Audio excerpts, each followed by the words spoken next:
Gold trusted gold buyers. మీరు తాకట్టు పెట్టిన బంగారాన్ని విడిపించి ఈ రోజు ఉన్న మార్కెట్ ధరకు కొనబడను.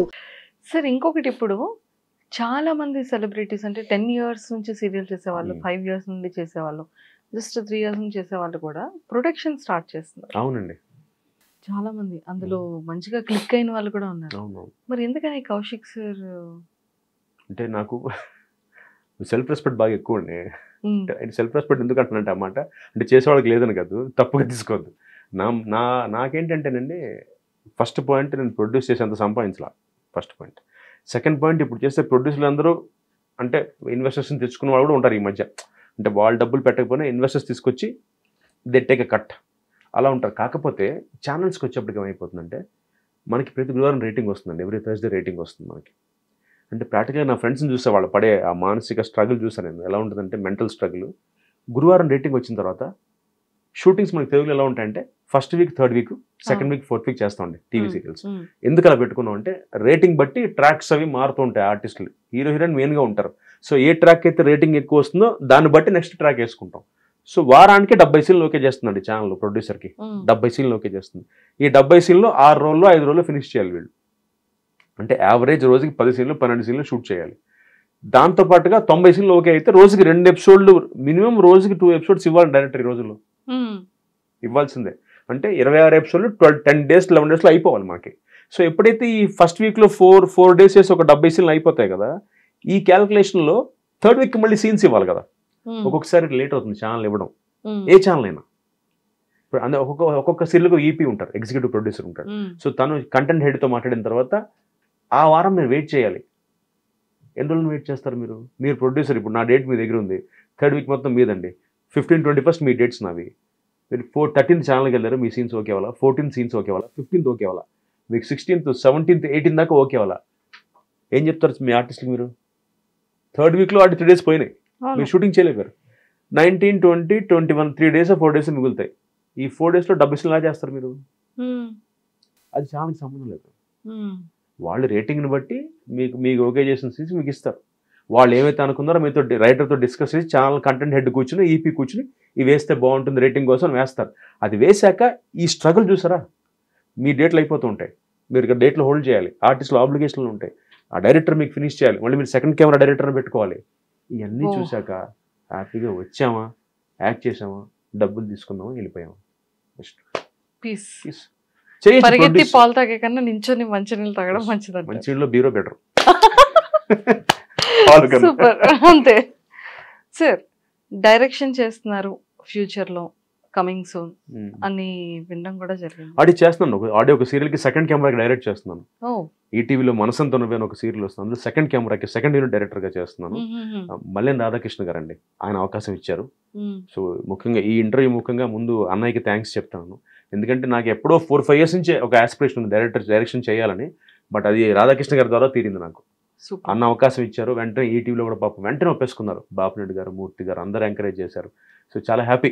అంటే నాకు కాన్ఫిడెన్స్ వచ్చింది, బికాస్ అంటే ఇన్నేళ్ళు యాక్ట్ చేశా కదండి. సో నాకు తెలుసు ఏ షాట్ పడుతుంది, ఏ షాట్ పడదు, ఎంతవరకే ఎమోషన్ తీసుకోవాలో ఆర్టిస్ట్ దగ్గర నుంచి. సో అదొక మనసంతనమైన సీరియల్ సెకండ్ కెమెరా డైరెక్ట్ చేస్తున్నానండి. మేబీ కొత్త సంవత్సరం మెయిన్ డైరెక్టర్గా I might start a project.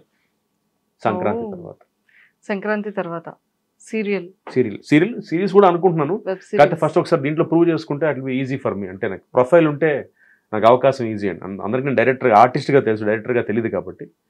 So 2026కి ఒక డైరెక్టర్గా ఇంట్రడ్యూస్ అవ్వబోతున్నా. వచ్చి కనీసం నేనైనా ప్రాక్టీస్ వాట్ యు ప్రీచ్ అన్నట్టుగా నేనైనా తెలుగు వాళ్ళకి ఎక్కువ అవకాశం ఇచ్చి, సో ఛానల్ చెప్పినట్టుగా పెట్టుకున్నాను ఆన్ తెలుగు వాళ్ళని, ఎక్కువ మందిని తెలుగు వాళ్ళని పెట్టుకునే ప్రయత్నం గ్యారంటీ చేస్తా, అది డౌటే లేదు. Super sir. అది నా ఉద్దేశం. అట్లీస్ట్ ఇక్కడ నుంచైనా సాటిస్ఫాక్షన్ స్టార్ట్ అవుతుంది. 2026 నుంచి స్టార్ట్ అవ్వాలి. సూపర్. భరణి గారు, మీరు ఒక మంచి బాండింగ్, మంచి ఫ్రెండ్షిప్, అండ్ నా ఇంటర్వ్యూలో కూడా చెప్పడం జరిగింది మీరు ఎంత సపోర్ట్ చేశారు, ఎన్ని ఇయర్స్ నుంచి ఇద్దరు కలిసి మీరు ట్రావెల్ చేశారు అనేది. ఫ్రెండ్షిప్ అండి. అంటే వాడు నేను ఈటీవీలో 2002-2005 అండి 5 సీరియల్లో లీడ్గా చేసేవాడిని. అంటే 7, 7:30, 8, 8:30, 9 news, 9:30, 9 to 9:30 ETV news. So 5 slots, 3 years daily, రోజుకి 3 షిఫ్ట్లు. అప్పుడు నా పేమెంట్ రోజుకి 2250. 6 to 1 చేసేవాడిని, 2 to 5 చేసేవాడిని, 6 to 9 చేసేవాడిని. 5 సీరియల్లో రోజుకి 3 షిఫ్ట్లు చేసేవాడిని. ఒక్కొక్కసారి ఆ 2 సీరియల్స్, ఒకసారి ఈ 3 సీరియల్స్ పడేవి.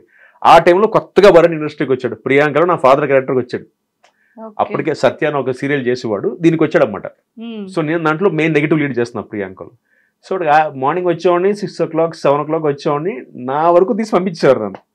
ఆడు చూసేవాడు, ఎవరు వస్తున్నాడు కదా మెగాస్టార్ చిరంజీవి లాగా వచ్చి పెద్ద బిల్డప్, వాడి వరకే కాన్ఫిడెన్స్ పంపించేస్తున్నారు ఇండని.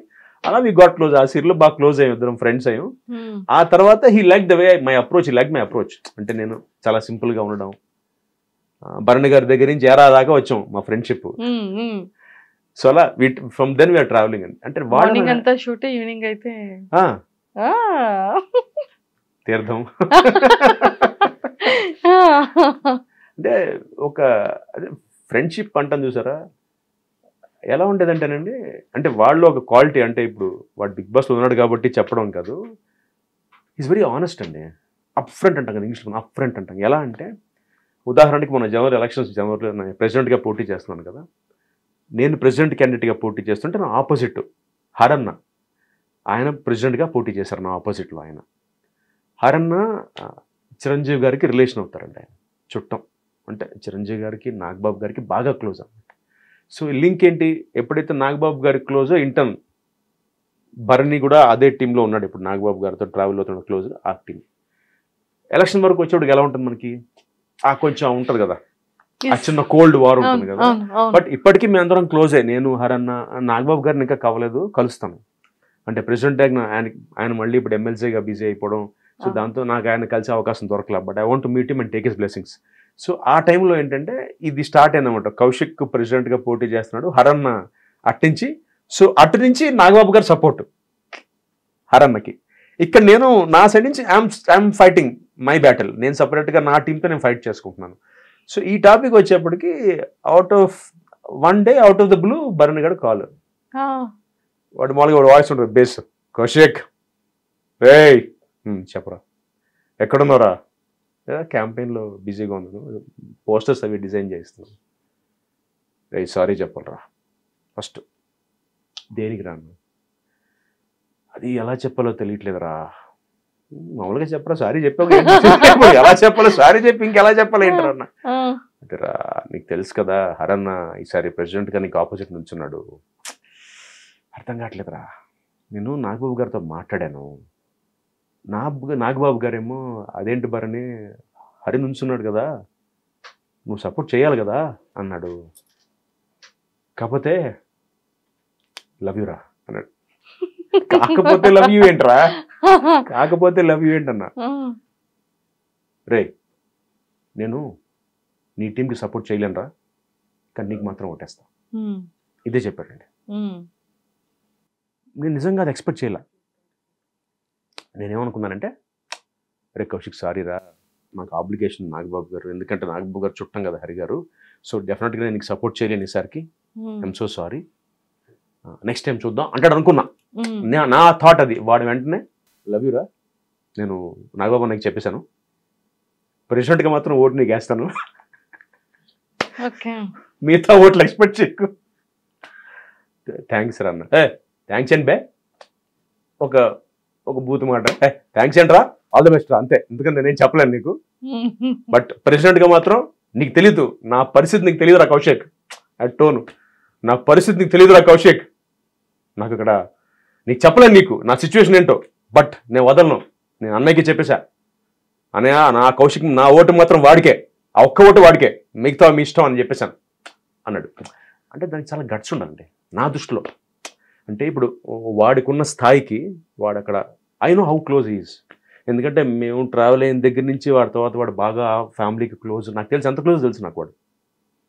సో అయినా కూడా వాడు he put his food down and డైరెక్ట్గా నాగబాబు గారికి చెప్పాడండి, అది దట్స్ వాట్ ఈస్ భరణి. అంటే అది ఎందుకు చెప్దాం అనుకున్నానంటే, ఇది తెలీదు, నేను ఎప్పుడు ఎవరికి చెప్పను, ఎందుకంటే కొన్ని అలా ఉండిపోతాయి, ఇది చెప్పాలి, ఇప్పుడు చెప్పాల్సిన అవసరం ఉంది. అది చెప్పేవాడిని కాదు, అండ్ ఈ మాట వాడు చెప్పాడు, రే ఇది ఎవరితో మాట్లాడుకో మన ఇద్దరి మధ్య అన్నాడు. ఇది చూస్తే వాడు మళ్ళీ హట్ అవుతాడు, ఎందుకంటే వాడు చెప్పొద్దని చెప్పాడు యాక్చువల్లీ. అంటే ఎక్కడంటేనండి ఫ్రెండ్షిప్ అంటే డెఫినెట్గా ఆ వాడి ప్లేస్లో ఉండి ఆలోచిస్తే ఒక నిమిషం నేను కరెక్టే కదా, ఇప్పుడు వాడు అక్కడ it's very active with them అలాంటి వాళ్ళు చెప్పింది వినాలి బేసిక్గా, అంటే అవతల వాళ్ళకున్న స్థాయికి. But still he put his foot down. లేదు నాగబాబు అన్న, కౌశిక్ గారు నా బెస్ట్ ఫ్రెండ్, వాడి వరకు ఐ విల్ సపోర్ట్, మిగతా అంతా మీ ఇష్టం, బట్ వాడి వరకు నేను ఐ కాంట్ డూ దిస్. నాకు నేను కాన్షియస్, నా సెల్ఫ్ రెస్పెక్ట్ ఒప్పుకోదని చెప్పి ఈ made sure you came.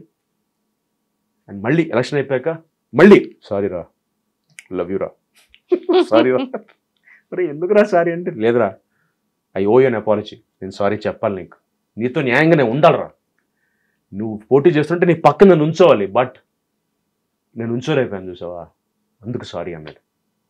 Happy అనిపించిందండి.